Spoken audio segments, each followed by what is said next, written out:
En ouvrant le dictionnaire à la page retraite, le Larousse propose en première définition « action de se retirer de la vie active, d'abandonner ses fonctions ». Le Robert n'est guère plus enthousiaste et propose à son tour « action de s'écarter ». Se retirer, s'écarter, s'éloigner, cesser, abandonner. Autant de mots qui appuient sur le versant péjoratif de cette situation que nous affronterons tous un jour. Pourquoi un mot au synonyme si glaçant sert à définir un moment de la vie où une nouvelle histoire s'offre à nous? Quelle drôle de définition pour un nouveau départ. Nous avons contacté plusieurs retraités aux différents profils pour nous parler de leur expérience. La fin de la vie professionnelle est-elle une mort sociale?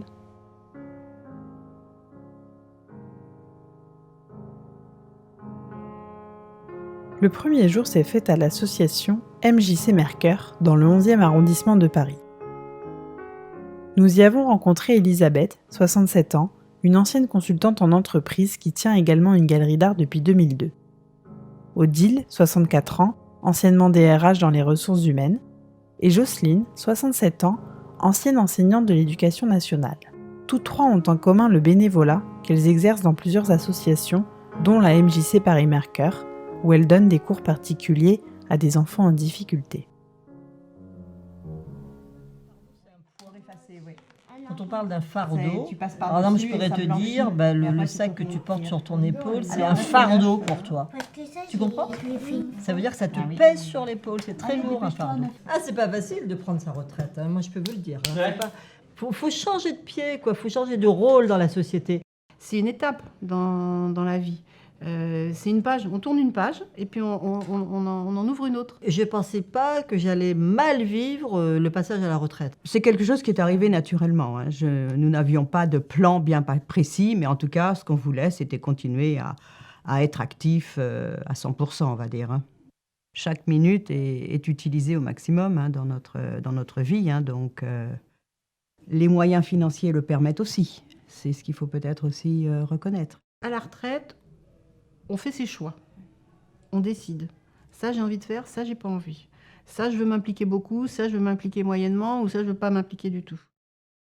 C'est ça le grand luxe, en fait.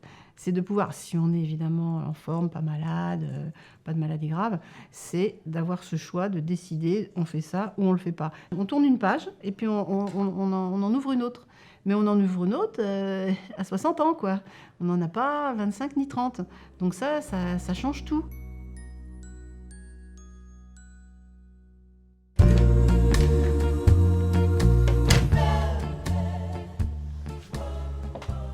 Le second jour de tournage s'est effectué à Saint-Germain-les-Corbeilles en banlieue parisienne, chez Marie-Odile qui a gentiment accepté de témoigner pour notre documentaire après que notre premier intervenant se soit décommandé la veille du tournage. Marie-Odile a 65 ans et est une ancienne psychothérapeute retraitée depuis 4 ans. Si la société ne l'avait pas mise automatiquement à la retraite, Marie-Odile nous confie qu'elle aurait continué de travailler. Pourquoi il marche pas? Et ben voilà, marche pas. Malheureusement, ses problèmes de santé la restreignent dans sa vie et l'empêchent de faire beaucoup de choses. Je papote avec mon fils.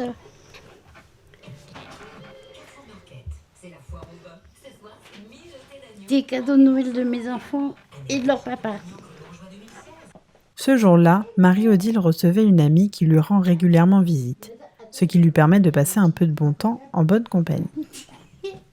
Tu fais bisous? Oui. Pas de problème? Non. T'es pas contaminé? Je crois pas. Là, j'ai même... Oh, c'est pas grave, il fume la poussière. Il filme des trucs aussi. C'est des jouets quand j'étais enfant, ça. Derrière toi. Là, les trucs pleins de poussière. De plus travailler, d'inutilité et de te sentir...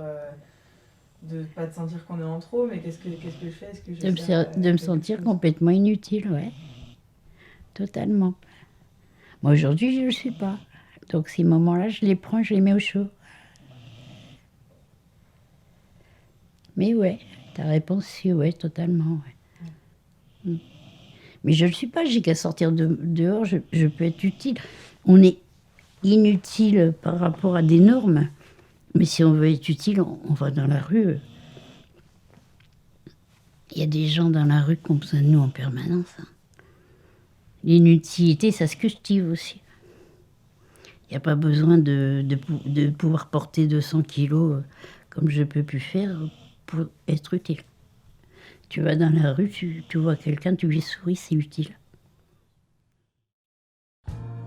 Nous avons ouvert le dictionnaire à la page travail et nous avons lu « Activité humaine, organisée et utile ». Si le travail est une affaire d'utilité, la retraite ne sonne alors pas comme une mort sociale, bien au contraire. Et si tout n'est affaire que de définition, nous dirons à propos de la retraite, changement majeur dans l'existence où l'on repart à zéro pour se retrouver une nouvelle identité, utilité au sein de la société.